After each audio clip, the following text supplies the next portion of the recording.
नमस्कार, मैं प्रभात रंजन दीन। उत्तर प्रदेश में विधानसभा चुनाव की घोषणा हो चुकी है।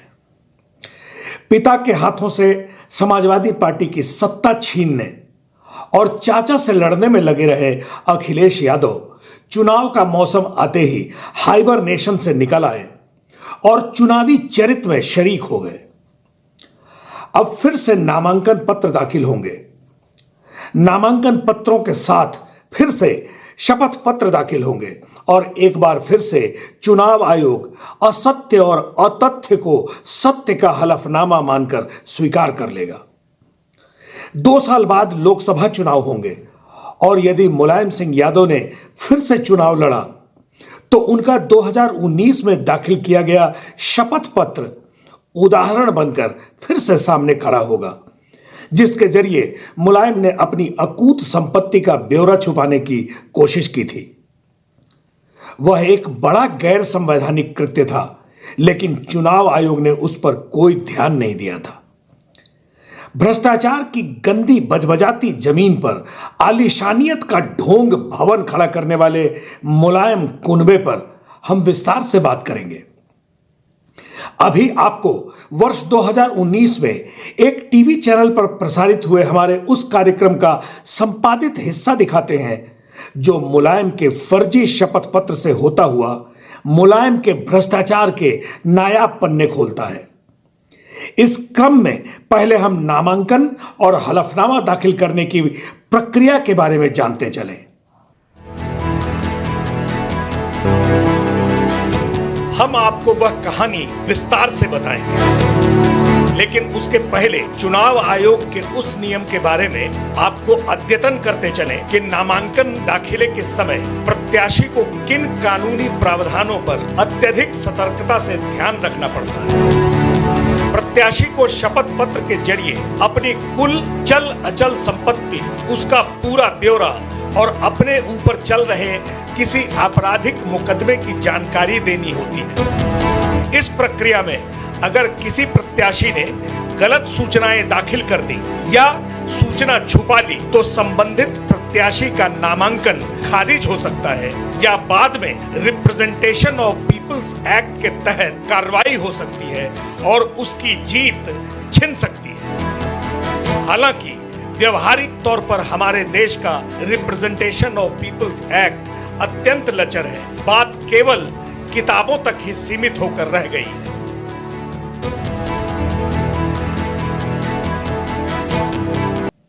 आपने नामांकन की प्रक्रिया और शपथ पत्र की कानूनी संवेदनशीलता के बारे में जाना। अपने देश में कानून के नाकारेपन से आप परिचित हैं ही। मुलायम सिंह यादव ने मैनपुरी से लोकसभा चुनाव लड़ने के लिए 1 अप्रैल 2019 को जो नामांकन दाखिल किया था, उसमें संपत्ति के कई तथ्य बड़े ही भोंडे तरीके से छुपा लिए थे। आप देखिए कि मुलायम ने अपना शपथ पत्र कैसे दाखिल किया और उसमें क्या क्या जानकारियां दर्ज कराई और छुपाई।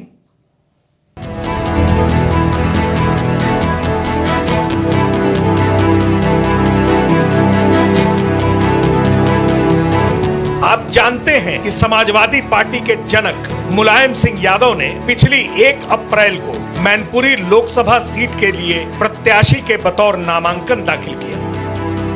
मुलायम ने 2 सेटों में अपना नामांकन पत्र दाखिल किया। मुलायम ने मैनपुरी कलेक्ट्रेट में बने नामांकन कक्ष में अपना नामांकन पत्र जिला निर्वाचन अधिकारी पीके उपाध्याय को सौंपा।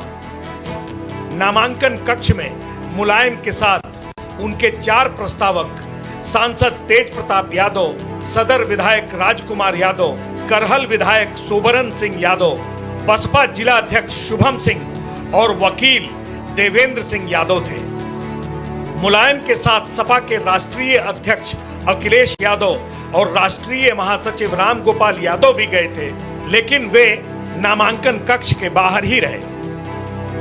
वर्ष 2014 के लोकसभा चुनाव के हलफनामे में मुलायम सिंह यादव ने अपने पास 19 करोड़ 72 लाख 59,817 रुपए की संपत्ति बताई थी, लेकिन वर्ष 2019 में दाखिल किए गए हलफनामे में मुलायम ने 16 करोड़ 52,44,300 रुपए की संपत्ति बताई। वर्ष 2017-18 में मुलायम की आमदनी 32,02,615 रुपए हुई। मुलायम ने अपने शपथ पत्र के जरिए यह भी बताया कि उन्होंने अपने बेटे अखिलेश यादव से 2 करोड़ 13,80,000 रुपए कर्ज लिए हैं। जबकि मुलायम ने यह भी सूचना दी है कि उनकी पत्नी साधना गुप्ता यादव के पास 5 करोड़ 6,86,842 रुपए की संपत्ति है। मुलायम ने वर्ष 2017-18 में अपनी पत्नी साधना गुप्ता यादव की आमदनी 25,61,170 रुपए बताई है। आपने देखा कि मुलायम जैसे सीनियर पार्लियामेंटेरियन ने अपने चुनावी हलफनामे से किस तरह जरूरी सूचनाएं छुपा ली और अपनी संपत्ति का ब्यौरा किस तरह तोड़ मरोड़ कर पेश किया। मुलायम कुनबे की अकूत संपत्ति की परतें देखना भी बड़ा रोचक है। सुप्रीम कोर्ट के वकील विश्वनाथ चतुर्वेदी की जनहित याचिका ने न केवल मुलायम परिवार की अवैध संपत्ति की कलई खोली है, बल्कि उन्होंने इस प्रकरण में केंद्र सरकार के इशारे पर सीबीआई कैसे किसी मामले की लीपापोती करती है उसे भी उजागर किया है।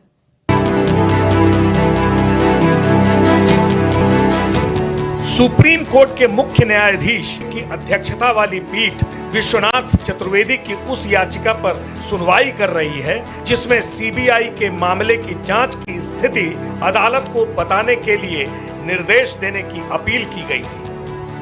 चतुर्वेदी ने वर्ष 2005 में ही याचिका दाखिल कर सुप्रीम कोर्ट से आग्रह किया था कि मुलायम सिंह यादव, अखिलेश यादव, उनकी पत्नी डिंपल यादव और प्रतीक यादव के खिलाफ भ्रष्टाचार निरोधक कानून के तहत मुकदमा चलाया जाए। शीर्ष अदालत ने 1 मार्च 2007 को सीबीआई को आरोपों की जांच करने और यह पता लगाने का निर्देश दिया था कि सपा नेताओं की आय से अधिक संपत्ति से संबंधित याचिका सही है या नहीं। अदालत ने 2012 में मुलायम और उनके बेटों की पुनर्विचार याचिकाओं को खारिज कर दिया था और सीबीआई को इस मामले की जांच में आगे बढ़ने का निर्देश दिया था। न्यायालय ने डिंपल यादव की याचिका मंजूर कर ली थी और सीबीआई को उनके खिलाफ जांच रोक देने को कहा था। न्यायालय ने कहा था कि डिंपल किसी सार्वजनिक पद पर नहीं है। याचिकाकर्ता विश्वनाथ चतुर्वेदी ने याचिका दायर कर कोर्ट को बताया है कि सीबीआई ने अब तक मामले में कोई कार्रवाई नहीं की, जबकि मार्च 2007 में शुरुआती सबूतों के आधार पर सुप्रीम कोर्ट ने केस दर्ज करने का आदेश दिया था, लेकिन सीबीआई ने कुछ नहीं किया। आप खुद सुने इस पूरे प्रकरण पर याचिकाकर्ता विश्वनाथ चतुर्वेदी क्या कहते हैं। 2014 में जो हलफनामा दाखिल किया था और जो 2019 में दाखिल किया, दोनों की संपत्तियों में जमीन आसमान का अंतर है। और जो उन्होंने सीबीआई ने इनके इनकम टैक्स रिटर्न के आधार पर समरी तैयार की है, उसमें संपत्तियां इनकम टैक्स रिटर्न में अलग दर्शाई गई हैं।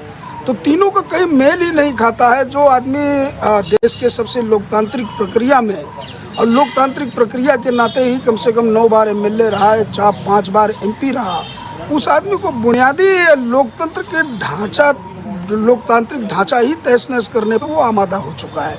बहुत दुर्भाग्यपूर्ण है। तक स्क्रूटनी नहीं हो जाती तब तक आगे की कार्रवाई सुनिश्चित नहीं हो सकती। कैंडिडेचर डिक्लेयर होने के बाद ही उस पर कोई कार्रवाई निर्वाचन अधिकारी कर सकता है।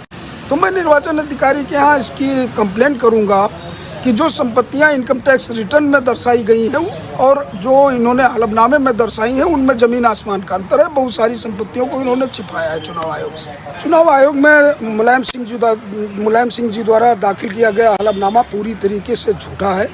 और सुप्रीम कोर्ट में जो सीबीआई ने अपनी प्रिलिमिनरी इंक्वायरी रिपोर्ट दाखिल की है, प्रिलिमिनरी इंक्वायरी रिपोर्ट में जो उन्होंने इनकम टैक्स रिटर्न के आधार पर समरी दाखिल की है, वो समरी और इनका हलफनामा कहीं दूर दूर तक मैच नहीं खाता।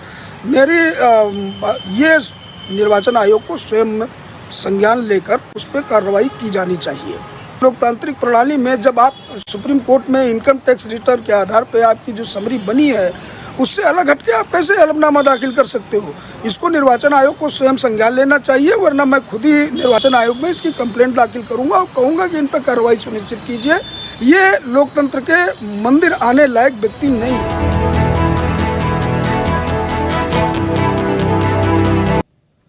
मुलायम परिवार की आय से अधिक संपत्ति की जांच में सीबीआई ने किस तरह आपराधिक कोताही की, उसे भी जानना बेहद जरूरी है।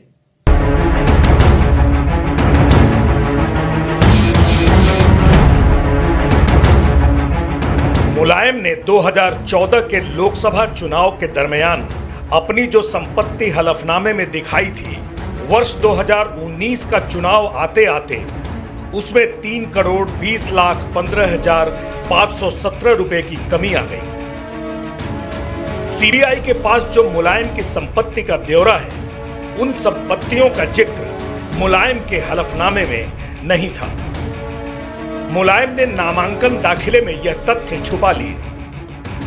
विश्वनाथ चतुर्वेदी की जनहित याचिका पर सुप्रीम कोर्ट के निर्देश से सीबीआई मुलायम की आय से अधिक संपत्ति की जांच कर रही है। मार्च में सुप्रीम कोर्ट के मुख्य न्यायाधीश रंजन गोगोई और न्यायमूर्ति दीपक गुप्ता की पीठ ने मुलायम सिंह यादव और उनके दोनों बेटों अखिलेश यादव और प्रतीक यादव के खिलाफ आय से अधिक संपत्ति मामले में सीबीआई को जांच रिपोर्ट पेश करने के बारे में नोटिस जारी की थी। निर्धारित तारीख के मुताबिक 12 अप्रैल को सुनवाई भी हुई, लेकिन सीबीआई ने रिपोर्ट फाइल करने के लिए फिर से समय मांग लिया। सुप्रीम कोर्ट के मुख्य न्यायाधीश की पीठ का यह आदेश देखिए। सरकार की तरफ से सॉलिसिटर जनरल तुषार मेहता अदालत में खुद मौजूद थे। उन्होंने रिपोर्ट फाइल करने के लिए सीबीआई को और समय देने का आग्रह किया। इस पर सुप्रीम कोर्ट ने सीबीआई को 4 हफ्ते का समय और दिया है, यानी 1 महीने के अंदर सीबीआई को अपनी रिपोर्ट पेश करनी होगी।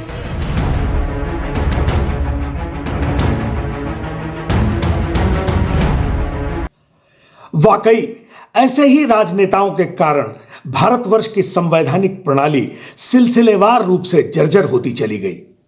लेकिन सीबीआई भी कम दोषी नहीं है। जनहित याचिका के जरिए मुलायम परिवार की आय से अधिक संपत्ति उजागर करने वाले विश्वनाथ चतुर्वेदी को ही उल्टा सीबीआई ने इतना परेशान कर दिया कि न्याय की लड़ाई मुश्किल में पड़ गई। सुनिए विश्वनाथ चतुर्वेदी का ताजा बयान कि केस की प्रोग्रेस क्या है, मुझे प्रोग्रेस रिपोर्ट दी जाए, मुझे प्रोग्रेस रिपोर्ट दी जाए। नहीं दिया। आखिरकार मैंने 2019 में फिर मुझे सुप्रीम कोर्ट जाना पड़ा और ये कहना पड़ा कि मुझे स्टेटस रिपोर्ट इनसे दिला दीजिए।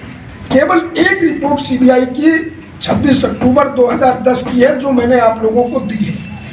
उस रिपोर्ट में सीबीआई ने कोई इन्वेस्टिगेशन नहीं किया है।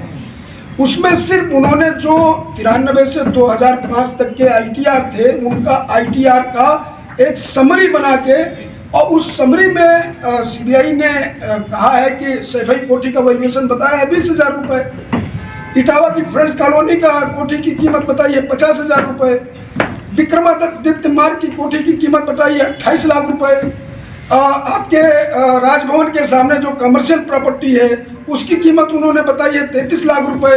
तो एक हास्यास्पद सा प्रतीत हो रहा है।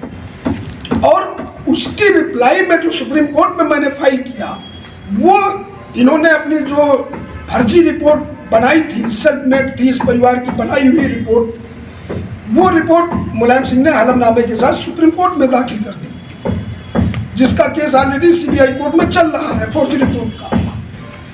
सीबीआई का रिप्लाई आया। सीबीआई ने अपनी रिप्लाई में कहा कि मैंने 2013 में केस क्लोज करके अपनी रिपोर्ट सीबीसी को दे दी। सीबीसी में मैंने आरटीआई डाली। आरटीआई का रिप्लाई आया कि मुझे कोई भी सीबीआई ने रिपोर्ट नहीं दी है। तो सारी चीज़ें, चूंकि ये बड़े लोग हैं, इनकी राजनीतिक ताकत है, पैसे की ताकत है, तो सुप्रीम कोर्ट के सारे वकील इन्होंने इस केस में आप कभी केस नंबर डाल के सर्च कर लेना, कोई ऐसा वकील सुप्रीम कोर्ट का बड़ा नाम नहीं है जो इस केस में मुलायम सिंह के परिवार के लिए, अखिलेश परिवार के लिए ना अपीयर हुआ। 12 में चीफ मिनिस्टर ही न बनते अगर जांच एजेंसी ने कार्रवाई की होती। जांच एजेंसियां इनसे पैसे भी खा रही हैं, इनके पावर के दबाव में भी हैं, और उन्होंने इतनी बार स्टैंड कोर्ट में बदला है कि उन्हें अब शर्मिंदगी फील होती है कि किस मुंह से खाएं, अब भी झूठ पे झूठ बोलते चले जा रहे हैं। मेरी मोदी जी से एक गुजारिश है कि जिन सीबीआई अधिकारियों ने इसमें झूठे हलफनामे फाइल किए हैं उनके खिलाफ त्वरित कार्रवाई हो और इस केस का जल्दी से जल्दी स्टेटस रिपोर्ट मुझे दें। सुना आपने, यह है भारतीय लोकतंत्र के तंत्र का हाल। मुलायम सिंह यादव जब यूपी के मुख्यमंत्री थे तब कैसे घोटाले किए गए, इसका भी एक अध्याय हम देखते चलें।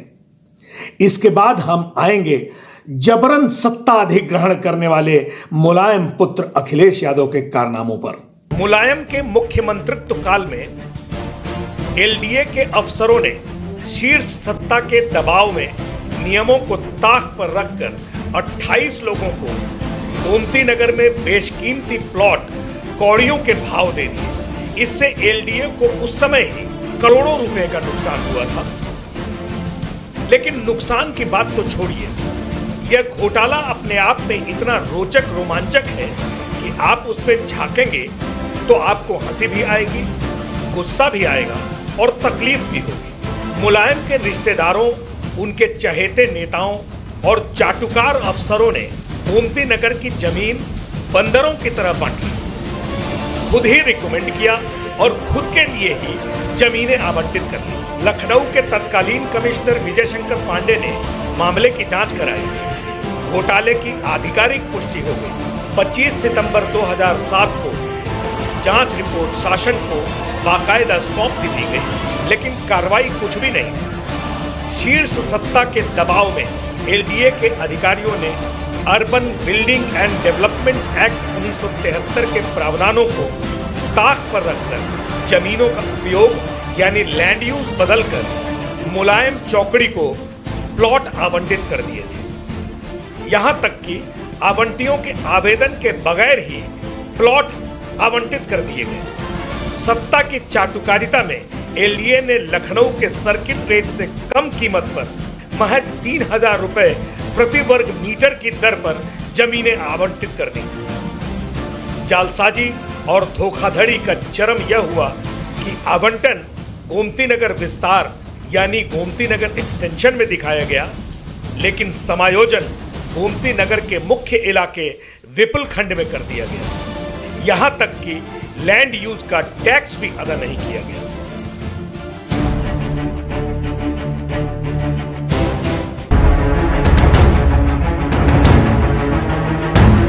सीबीआई की जांच रिपोर्ट कहती है कि गोमती नगर की जो जमीनें औने पौने भाव में आवंटित कर दी गईं, उनमें 5 बेशकीमती आवासीय प्लॉट मुलायम के ही बेनामी प्लॉट हैं। इनमें एक प्लॉट अखिलेश यादव के ससुर आरसीएस रावत के नाम पर भी है। इटावा के भोजवानी परिवार के सदस्यों के नाम पर भी 4 प्लॉट्स हैं। ध्यान दें, यह वही भोजवानी परिवार है जिसके बारे में सीबीआई कह चुकी है कि मुलायम सिंह यादव के काफी लेन देन वाले संबंध रहे हैं। मुलायम की बेनामी संपत्तियां भोजवानी परिवार के नाम पर हैं। मुलायम के लिए गोमती नगर के इंस्टीट्यूशनल एरिया के लिए निर्धारित जमीन में से काटकर उसे रिहायशी प्लॉट में बदला गया, जबकि इंस्टीट्यूशनल एरिया का निर्धारण 2001 के ही मास्टर प्लान में हो चुका है। इंस्टीट्यूशनल एरिया को रेजिडेंशियल प्लॉट्स में तब्दील करने के प्रस्ताव पर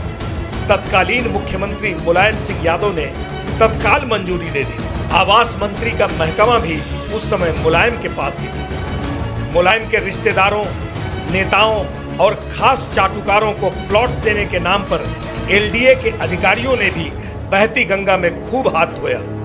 मुलायम चौकड़ी ने किस तरह गोमती नगर की बेशकीमती जमीन की लूटपाट मचाई, उसका यह ग्राफ देखते चले और नेताओं के चरित्र का आकलन करते चले।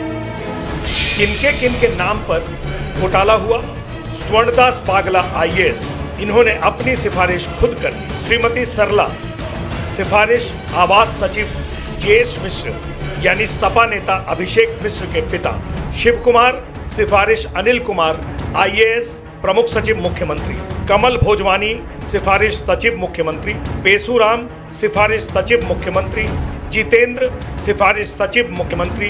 अनीता सिंह और सुभाष चंद्र सिफारिश सचिव मुख्यमंत्री। सावित्री सिंह सिफारिश बीबी सिंह उपाध्यक्ष एलडीए। मनीष चंद्रा सिफारिश रेखा गुप्ता सचिव एलडीए। अमित एवं अरुणा मित्तल सिफारिश आरके मित्तल कमिश्नर लखनऊ।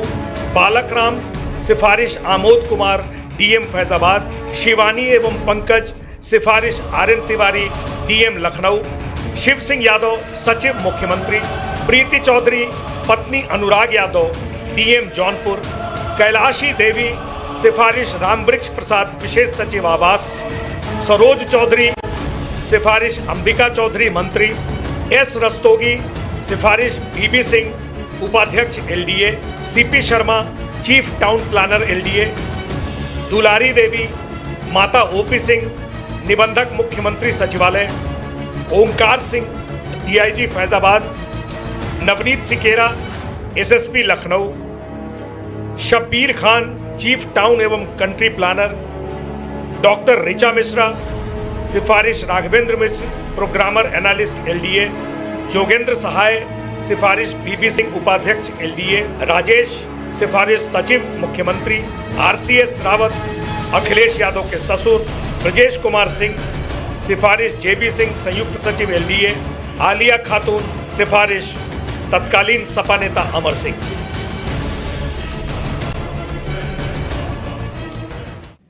किस तरह जमीन घोटाले में मुलायम के रिश्तेदारों, चाटुकारों, अखिलेश के ससुर, नौकरशाहों और बिचौलियों ने गोमती नगर की बेशकीमती जमीन का औने पौने भाव में निपटारा कर दिया, लेकिन बेटा अखिलेश इससे कहीं और आगे निकल गया। सुप्रीम कोर्ट के अधिवक्ता विश्वनाथ चतुर्वेदी ने पूर्व मुख्यमंत्री अखिलेश यादव, उनके भाई प्रतीक यादव और करीबियों की दर्जनों फर्जी कंपनियों की फेहरिस्त उजागर की है।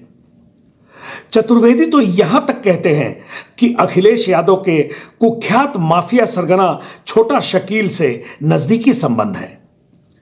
विश्वनाथ चतुर्वेदी ने अखिलेश यादव, उनके भाई प्रतीक यादव और प्रतीक के साले अमन सिंह बिष्ट की एक ही नाम और एक ही पते पर 16 फर्जी कंपनियां होने की बात कही और कहा कि इन कंपनियों के नाम पर हजारों करोड़ रुपए से ज्यादा के लेन देन हुए।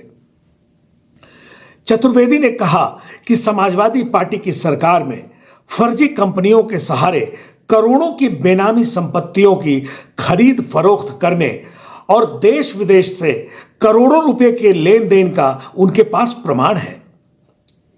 ये सारे प्रमाण आयकर विभाग को दे दिए गए हैं, लेकिन कार्रवाई फिर भी लंबित है। विश्वनाथ चतुर्वेदी ने कहा कि गोमती नगर विराट खंड के एक ही पते, मकान नंबर 2/11 और मोबाइल नंबर 9984661999 पर 16 कंपनियां रजिस्टर्ड हैं, जिनसे लाखों का ट्रांजैक्शन हुआ। पीसीसीआ पावर ट्रांसमिशन प्राइवेट लिमिटेड और मोनल इंफ्रा प्रोजेक्ट जैसी कंपनियां अखिलेश के मुख्यमंत्री रहते ही फली फूली और माफिया सरगना छोटा शकील के साथ भी इस कंपनी का भारी लेन देन हुआ।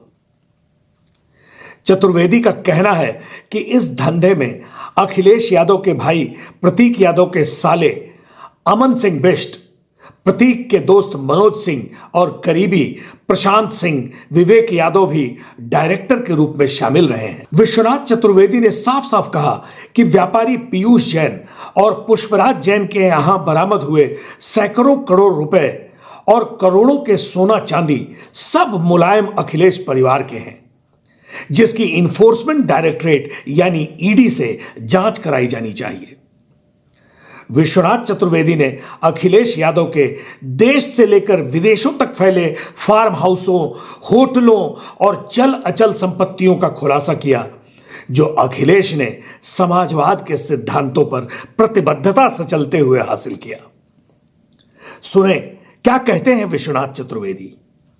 15 फरवरी 2021 को चीफ कमिश्नर इनकम टैक्स को मैंने लेटर लिखा था। लखनऊ में अखिलेश यादव के परिवार की कुछ बेनामी कंपनियां हैं जो एक पते और एक मोबाइल पे 16 कंपनियां रजिस्टर्ड हैं और उनका ट्रांजैक्शन 2012 में पिसेसिया करके कंपनी बनाई गई, जिसमें इनके करीबी मनोज कुमार सिंह, प्रशांत कुमार सिंह और विवेक यादव, जिनके बारे में सब कोई जानता है, बंद भी हो चुके हैं वो जेल में। तो विवेक यादव उसमें डायरेक्टर हैं। उस पिसेसिया कंपनी की ग्रोथ इनके मुख्यमंत्रित्व कार्यकाल में 1000 करोड़ की वो कंपनी हो गई। मोना इंफ्रास्ट्रक्चर एक इनके प्रतीक यादव के साले की कंपनी है, अमन बिष्ट की।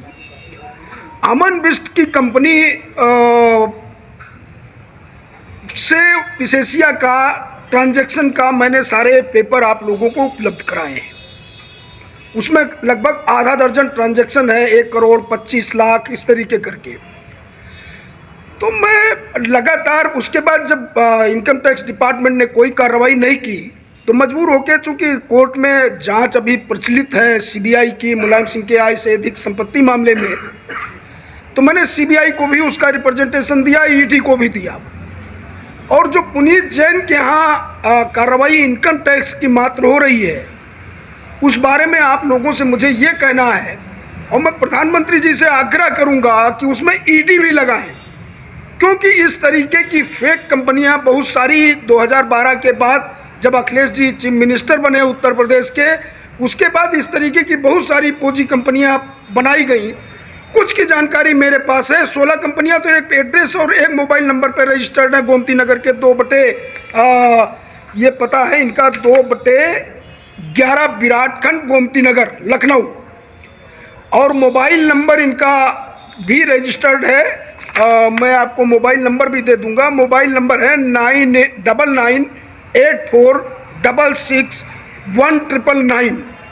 ये अमन बिष्ट के नाम से रजिस्टर्ड है। उत्तर प्रदेश में इस परिवार द्वारा पूरी बेरहमी के साथ गरीबों, मजलूमों, किसानों और आम आदमी की कर्मचारियों सबकी लूट की गई है।